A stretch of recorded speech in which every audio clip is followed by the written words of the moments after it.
Let me be clear. We have had no local transmission of Zika in the state of Texas, and certainly not in Harris County.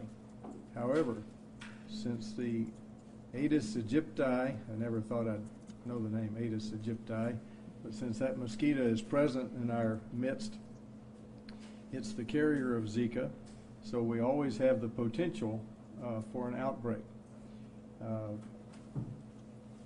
One of the biggest, I guess, potentials that adds to that potential is the fact that people travel from our area to areas where Zika is prevalent.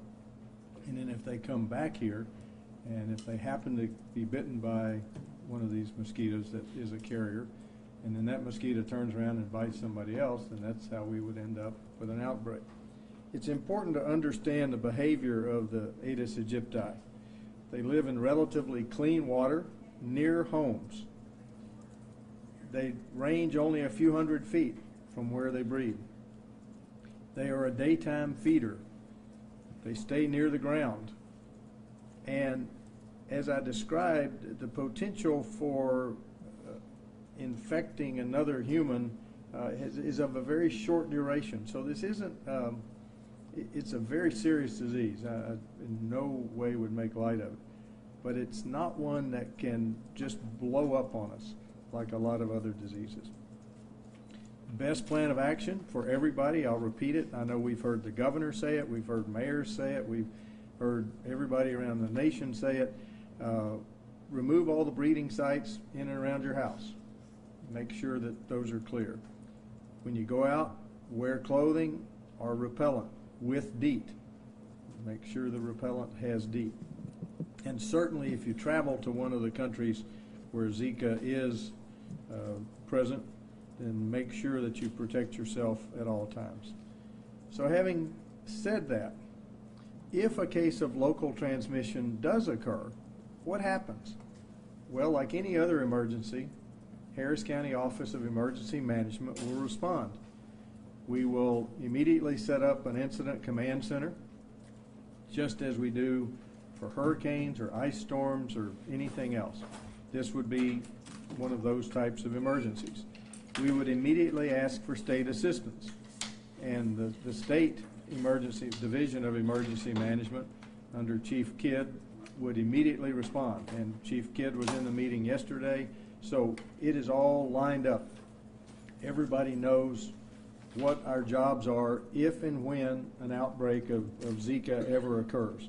So I just wanted to make that statement at the beginning. Now, because we have had a new development, I'd like to introduce Dr. Umair Shah, who is Harris County's Director of Public Health, and he will give you some more news that's recent and relative to the whole Zika discussion. Dr. Shah. Thank you, Judge. As the judge mentioned, we've been working on the Zika response for several months. As you know, Harris County confirmed the first Texas case of Zika travel-associated back in January 11th, and then confirmed the first Zika microcephaly case, again, travel-associated July 13th. We're sad to now also confirm that we have our first Texas Zika-associated travel-related death in a child who was born several weeks ago here in a Harris County area hospital. Let me be more specific, a hospital in Harris County. This was a child who was born to a mother who was in a Zika-affected area in Latin America and traveled to Harris County in her second trimester. The child, unfortunately, died shortly after birth. And so, again, this is a travel-associated case, and as the judge has mentioned, we do not have any evidence of Zika in our local mosquitoes here. We want to emphasize that. At the same time, it's important for us to give this information to our community to confirm the first Texas and Harris County travel-associated Zika-related death here. The other thing that I wanted to let you know is that certainly we have been working with the judge, our county partners, the Office of Emergency Management and Homeland Security, and our city partners and throughout our state and federal system to continue to monitor what's happening globally and across the country and here locally related to Zika. And we've certainly been working with our steps of all the actions, as the judge has mentioned, to remain prepared, committed to protecting our community, our Harris County community, and certainly ensuring that we are doing everything that we can to ensure the protection of our community from Zika.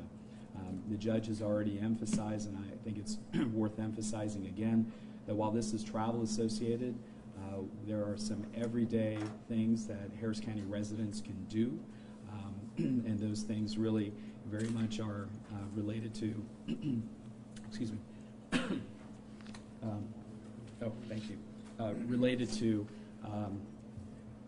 activities around your home, and that includes dumping and draining water, standing water, making sure that you are clearing out any breeding grounds that may be in play for mosquitoes. The judge has mentioned that we have the Aedes mosquito here, Aedes aegypti. We also have Aedes albopictus, and we also have to remember the Culex mosquito with West Nile virus.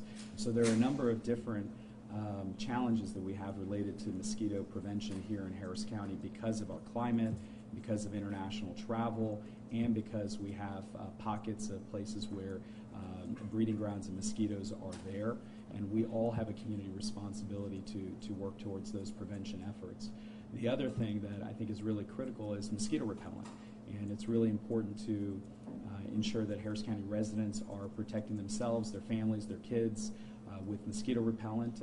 To put that on, I know it's hot, I know it's humid, and we have a heat advisory today as well, but mosquito repellent or long sleeve shirt, pants are absolutely critical to protecting yourself, the barrier against a mosquito, and certainly the additional piece about ensuring that air conditioning is working, or you have screens on your windows, seals on your doors, anything that you can do to really protect yourself and your family against mosquitoes is absolutely critical. We see this as a partnership. There are two parts of the equation. One is us in government and everything that we can do from a mosquito control, mosquito prevention standpoint, but the other is the community and working with all of us together and our community members to ensure that we're doing everything we can every single day in our homes. And the final point on this is that, as we had just mentioned, that this was a travel-associated death, and again, a very difficult time for both the mother and the family, as you can imagine, and we'd be happy to take questions about that, but I do want to ensure that we're doing our best to protect the confidentiality of the individual who's impacted by this and the family who's impacted by this. But I do think it's really important that we remind ourselves that if we do travel to a Zika-affected area, and that includes now a pocket in Miami, that we are wearing insect repellent and taking all the precautions that we need to be taking here at home as well. And so we have a responsibility both here as well as when we go to a Zika-affected area to protect ourselves, our family, and our community. And with that, I'm going to turn it back to the judge. Yeah. We'll just open it up for questions. Did the mother know she had the Zika virus before giving birth? So the mother did not know that Zika virus was in play. In this case, this was a situation where the child was born with microcephaly, and the doctors did the right thing, which was to begin the process of testing. They went ahead and tested the mother. The mother's tests initially came back inconclusive, and what that means is that we have, not to get too sciencey here, but when you have both Zika and dengue that comes back positive, it's called unspecified flavivirus, and that's what happened with our microcephaly case back in July of this past year. So just a few weeks ago, unspecified flavivirus, meaning that you have, you're uncertain if the mother is infected with Zika, dengue, both, or is it because of some vaccination or some other activity in her remote history. So you have to then wait for the results for the child to come back, and those results came back on Friday, and they were positive for Zika. All those details, but to let you know that she came to Harris County in her second trimester. Doctor, just to clarify, this is a different child than the one we were talking about? That's right. So July 13th, we confirmed a first child, microcephaly, as you remember. This is a second child. Unfortunately, this child died shortly after birth. Can you explain, because if I understand it initially correctly, this baby didn't really die because of the Zika virus, but because of a compound, so to speak, the problems. Can you explain to us what role the virus played in her death? Sure. You know, I think some of this is really hard to pinpoint, as you can imagine. Zika causes birth defects. Zika is associated with microcephaly, one of those birth defects. Microcephaly is not just what you see externally with the physical head not growing, but it's actually the physical head is not growing because something is happening to the brain of that child, the development of that brain of the child. So one of the biggest challenges that we have is that with Zika, it really, if you have a child that's born with microcephaly or other birth defects, you have a lifetime of potential developmental delay and disabilities that come into play there. You can never say that the Zika caused a specific death or specific condition. All you can say is it was associated with, you have concurrence of Zika infection by laboratory confirmation, and you have concurrence of physical manifestations in the child or the adult, and the combination is what you come together to say that it was a Zika associated, in this case, a death. Besides the microcephaly, did this baby have any other problems, birth defects, in addition to? Yes, there were additional. Don't want to go into the specifics of the medical portion of this, but I would just say microcephaly and other birth defects, and it is being classified. Again, we're talking and been working with our state and CDC partners, and so it is being considered a Zika-associated death. Judge Emmett, I'm sure you've been following what's been happening in Florida closely. What are you taking away from their experience to apply here? Well, that was one of the topics at the task force meeting yesterday. Clearly, everything that they're doing in Florida would be replicated here if we had an outbreak. But even more importantly is maybe there are other things. Each case is going to be a little bit different, but the bottom line for us is if and when we have our first local transmission of Zika, at that point, the Harris County Office of Emergency Management will go full bore, set up the whole incident command structure, call in the state of Texas. We'll get resources. I would assume CDC and everybody else would be on scene within a matter of hours, and we would start that whole process. First of trying to eliminate the mosquito population. One of the questions that comes up all the time is, well, if we know these mosquitoes are here, why don't we identify where they are and go eradicate them?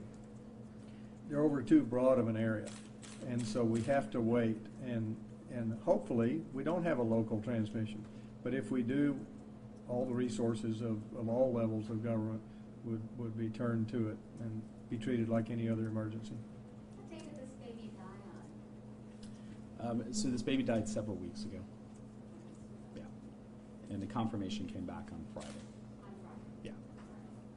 Were all the birth defects, were they all associated with Zika virus, or were there other birth defects not associated with Zika virus? I would say essentially, if you're going to categorize, I would say that they are not surprising. They were consistent with what you would see in Zika-associated infections in the newborn. Yeah.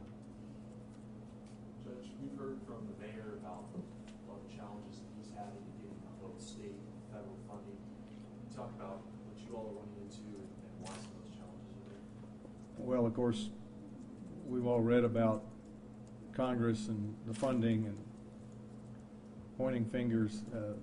Hopefully, I know Senator Cornyn's been working hard on the issue, as have members of the House, and hopefully we will get some federal funding. But in the meantime, we're going about our business. Harris County is in the mosquito control business. We have people here representing mosquito control this morning, if you want to ask them any questions. And so this is just part of our ongoing effort. And likewise, if and when we have that local transmission, then our Office of Emergency Management, they're there full time to deal with emergencies, and this would just be another one. So we're not sitting around wringing our hands waiting on funding. We're just going on with our business, and if we have to address this, then we will. And then there could be a point at which we would accumulate our expenses and then submit those for reimbursement from the federal government like we do on any other emergency. Just kind of to piggyback off that, I know that there's Medicaid programs starting this week that will provide bug spray to women, and I know in Florida right now they're providing bug spray to schools. Well, is that something that would be considered or is being considered? Well, let me be clear. At the meeting yesterday, I expressed an opinion. The bug spray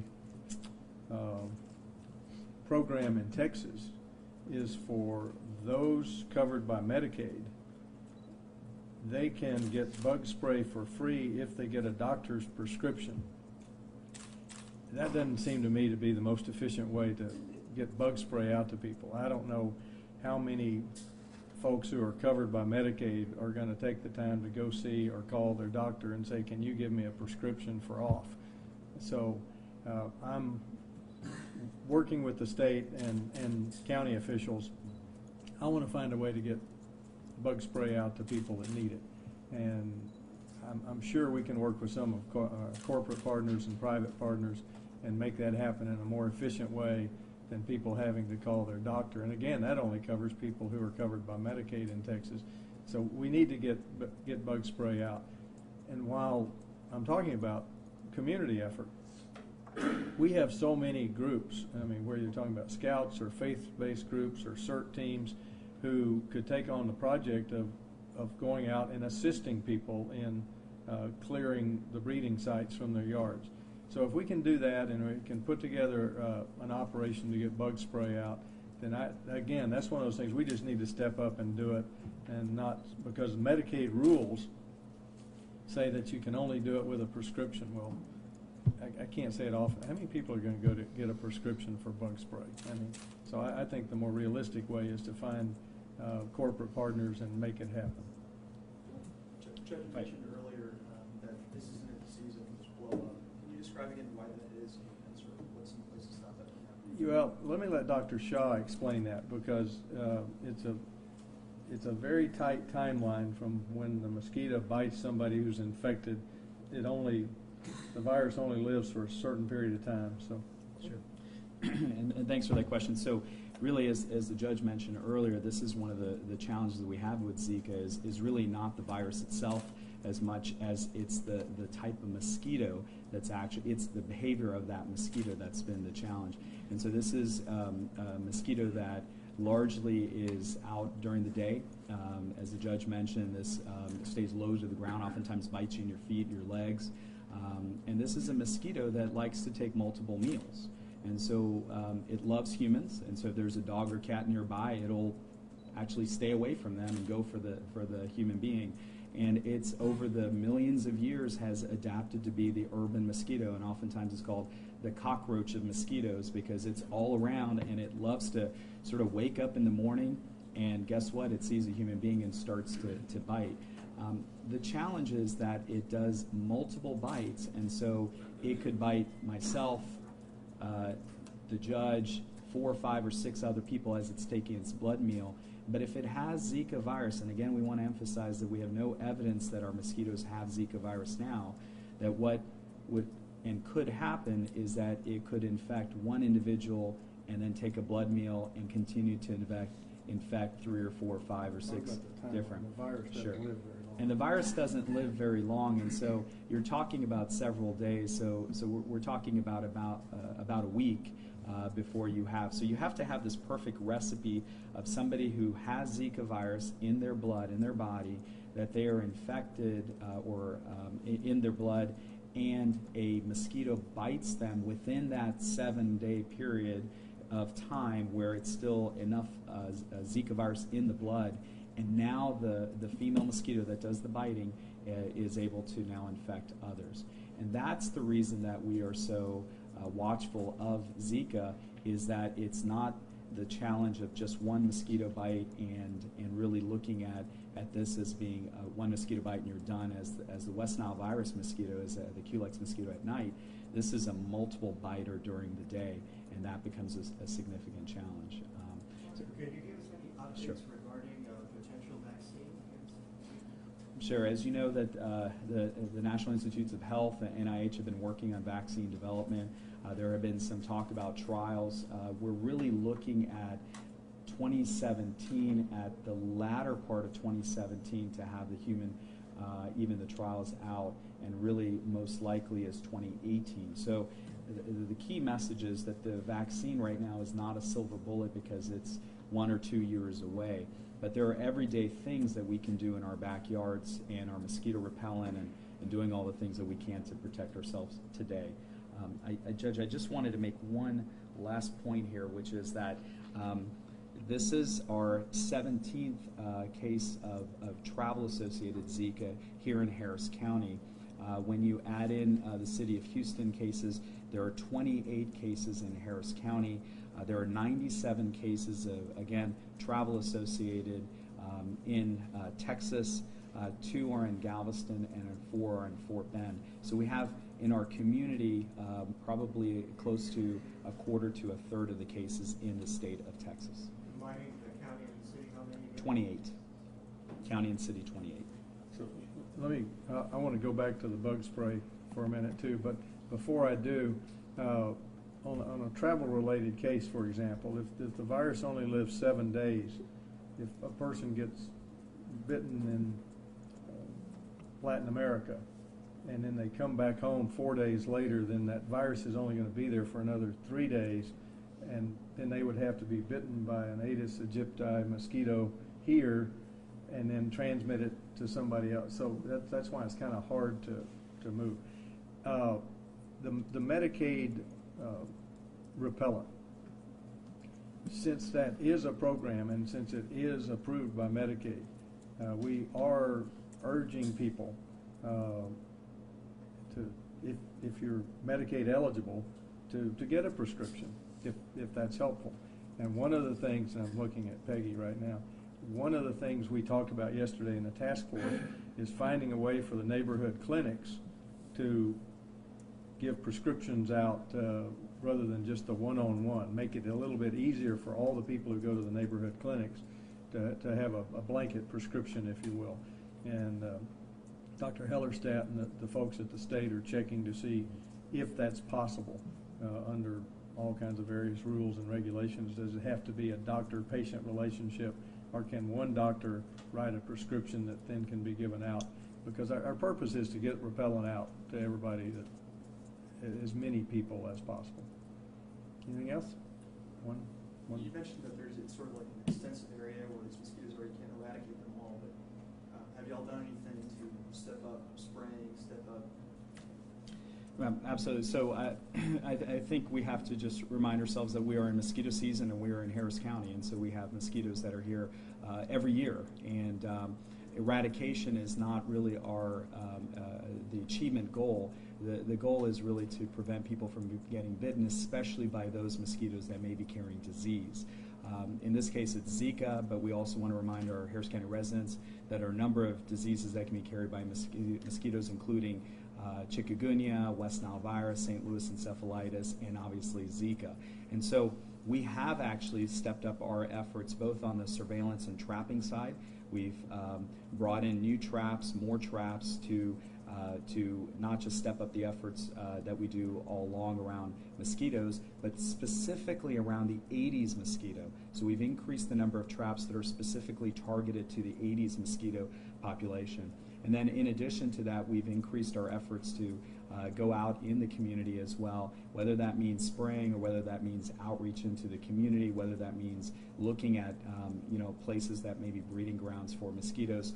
We had, back in January, identified the real need for multidisciplinary teams that are made up of our disease detectives, our epidemiologists, our mosquito control inspectors, and our environmental folks. And really using that multidisciplinary approach, we've actually gone into the community to really do surveillance, which basically means looking for mosquito breeding grounds and see what we can do to try to reduce that population. Thank you all very much. Debris removal or anything of that sort? I'm sorry?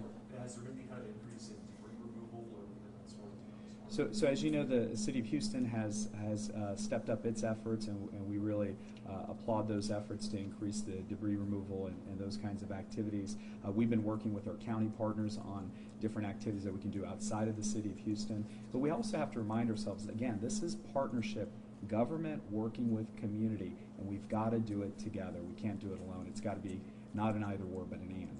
And so that's an important question and something that we're working toward.